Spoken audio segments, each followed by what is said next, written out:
Well, welcome to this session of the Convergence Project, and in this session I'm joined by my good friend Clarence, and we're going to be talking about reading the Bible from the cultural margins. So, hi Clarence, and thanks for joining us today. And Clarence, could you share with us a little bit of your religious background? I was born a conservative Mennonite, Uh-huh. and basically, lived with lots of rules and lots of do's and don'ts and so on and so forth. I left that church family basically at 18, and partially the reason I left, looking back, was because of my being gay.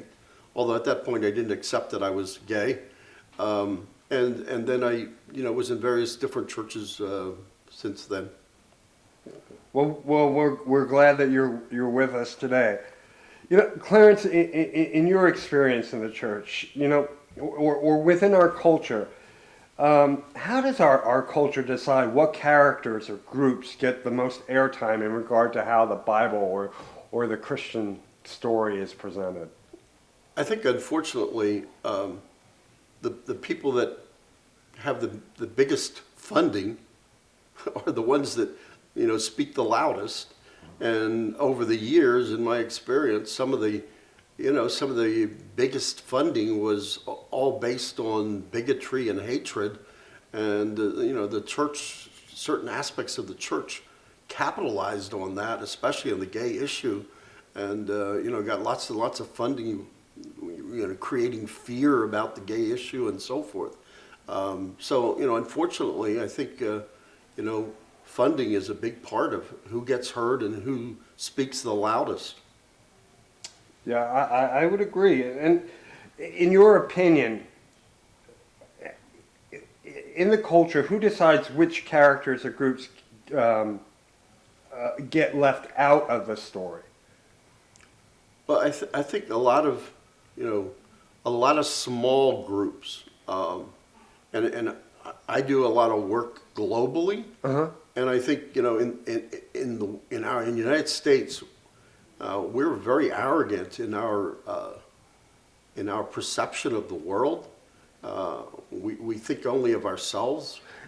Tell me about your experience globally. Well, I do a lot of work in Haiti, especially, and in Haiti there's so much poverty, and the basic needs of life are not even partially met.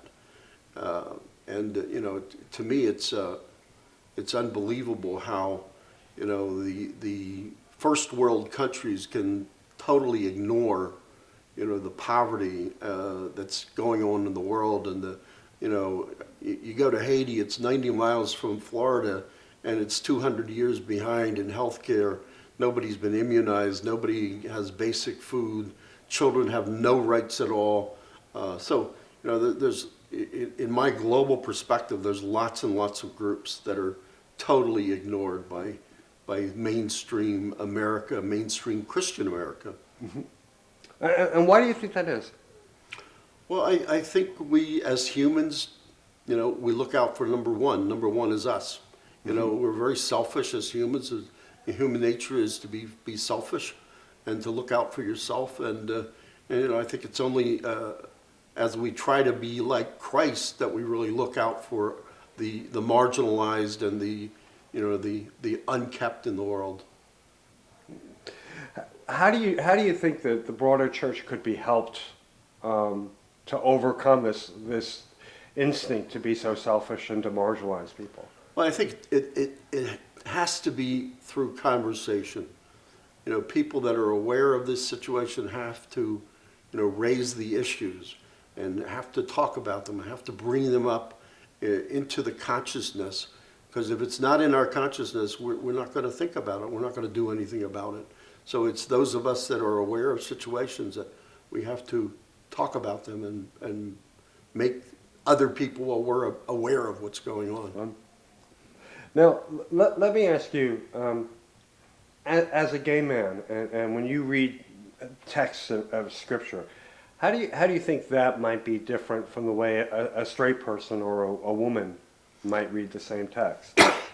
Well, the majority of my life, I did not admit I was gay, even though I was acting gay, doing gay things, and so forth. But we read the Bible the way we've been taught as kids. You know, if I'm born in a Muslim home, I'm going to read the Koran. Okay, if I'm born in a Christian home, I'm going to read the Bible with the bias that my parents give me. And it's only when we start thinking on our own and you know, and praying and interpreting the scripture on our own with the guidance of God and love that we may think differently.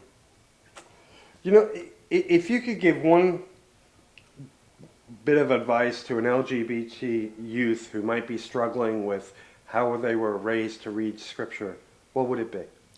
It would basically be find someone who is affirming, someone who's loving, someone who has an open mind, someone who accepts unconditionally how God created all of us, and we're all created differently. But find someone that you can be comfortable with, that's going to help and guide you past some of those obstacles that have been beat into your brain, you know, from a child on. Because, you know, we all, wherever we're born, and we have no control over that, we all are influenced by the family we're born into and the religion or the culture that we're born into.